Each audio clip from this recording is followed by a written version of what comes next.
Good afternoon, everyone. This is North Shore Preparedness, coming to you from the beautiful shores of Lake Ontario. Today is Sunday, September the 20th, 2020, and it is an absolutely gorgeous day here on the North Shore. It is a beautiful late summer day. We've got mostly sun, a little bit of cloud. We're running a temperature of 15 degrees or 60 for my American brothers and sisters. And we have a nice light cool breeze. Okay, so today what I wanted to bring you guys was a video about canning jar sizes. I've had some comments on some of my videos from some of my viewers who are new to getting into canning and were a little bit confused or unsure of canning jar sizes. So one person in particular, one viewer, I forget their name, but they did have a cute little pug dog as their picture. So that person has inspired me to do this video to help people who are new to canning familiarize themselves with jar sizes. Okay, so that's exactly what we're going to do today, and we'll take you through the jar sizes, and I'll show you what I use the different jars for. Okay. All right. So we're going to start off with the standard. This is a standard pint size jar. Now a pint is 500 milliliters or 2 cups. Okay. This is a pint size jar with a regular lid on it, regular sized lid on it. But they make pint size jars also with a wide mouth lid, and a wide mouth jar can have its advantages simply because the mouth of the jar is wider, and depending on what you can inside of there, it can help make it easier to get that product either in or out of your jar once it's been processed. Okay, so we've got our pint size jars, regular lid, regular mouth, and pint size jar, wide mouth. Okay, now over here we have a half pint jar. Okay, a half pint, 250 milliliters or 1 cup. Okay, it's a little bit smaller. This is a smooth sided jar, and it's kind of the shape of a wide mouth jar, simply because the top of the glass does not taper in. You know, you can use those for this is actually what the style and size of jar that I can my Dijon mustard in. Okay, now, okay, so you got your pints, your half pints, 500 mils, 250 mils, 2 cups, 1 cup, and this is going to be a half cup or 125 milliliters or quarter pint size jar. Now you might use a tiny jar like this for, say, canning some jams into, if you wanted to make some jams to gift to people over the holiday seasons. These quarter pint size jars, or 125 mil, are a great size. And then like in a gift basket, you could include a number of say different flavored jams and preserves and whatnot inside of these, like I say, for gifts. Okay, let's go over to this end of the spectrum. So we've got our pints, our half pints, quarter pints. These are going to be quarts. Now I'm not 100% certain. We're in Canada here, and everybody knows that between Canada and the States we have some different measuring systems. Okay, so these are actually 1,000 milliliter or 1 liter jars. I'm not sure if that's equal to a quart or not. I'd have to do a little bit more research to find that out, but these are a little bit larger size jars. So this is a 1 liter jar, and as you can see, it has the regular sized top and lid on it. And the great thing about these jars is that you can use the same lid for same size lid for this quart jar, pint jar, just half pint, and this 1/4 pint jar. Standard universal sized lids. Now this over here is also a 1 liter or quart jar, but it does have the wide mouth top on it. Though you can see the glass does taper a little bit at the top. This one does come with the wide mouth for you know, for getting things into and out of the jar easily. Okay. So what I use these different size jars for, like these pint size jars, okay, I'll can my spaghetti sauce into these regular mouth pint size jars. Also, these are canned tomatoes. Same size of lid, same size of jar. These are great for that. What I'll also use this for is canning things like ground beef. You know, ground meats, they're easy to get in, and once you know, they're processed, they're not difficult to take out of a standard sized rim jar. Now when I'm doing things like chunk meats, this is canned turkey breast, and it's in big chunks. It's in fair sized chunks. Now that was put into there raw and then canned inside of the jar. Now that it's cooked, it's more firm.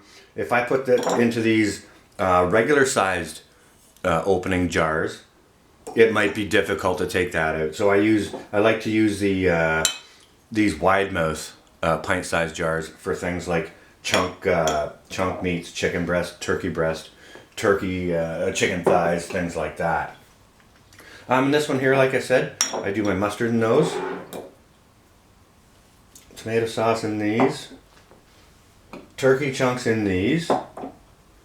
Excuse my reach in front of the camera over here. I'll do my dill pickles in these. Now this is just a regular size top again on this jar. Now when I packed them in there, I was kind of wishing I had to use one of these wide mouth ones. But you know, hindsight is 20/20, all right? So let's just have a quick recap of what we've got going on here, okay? Pint size, 500 milliliters, 2 cups. Half pint, 250 milliliters, 1 cup. 1/4 pint, 125 milliliters, half a cup. Quart or 1 liter jars, 4 cups. Or 1 liter, 1,000 milliliters. Now back here, we've got, this one here is 1.9 liters or 1,900 milliliters, often referred to as half gallon.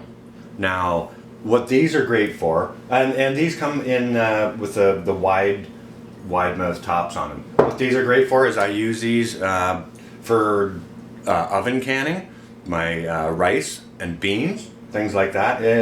Things I want to store in this sort of quantity.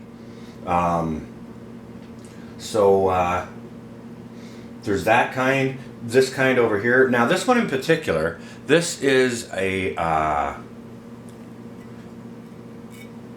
this is actually, I'm not sure if you can read that or not, this is a Ball can, a Ball brand. Now up here in Canada, maybe you can see that on the glass right there, Ball right there. Up here in Canada, we don't tend to get a lot of Ball equipment. We tend to get Bernardin, which all of these jars are here, jars and the lids. I'm not sure if you can read that on the top of there or not, but this is a Bernardin.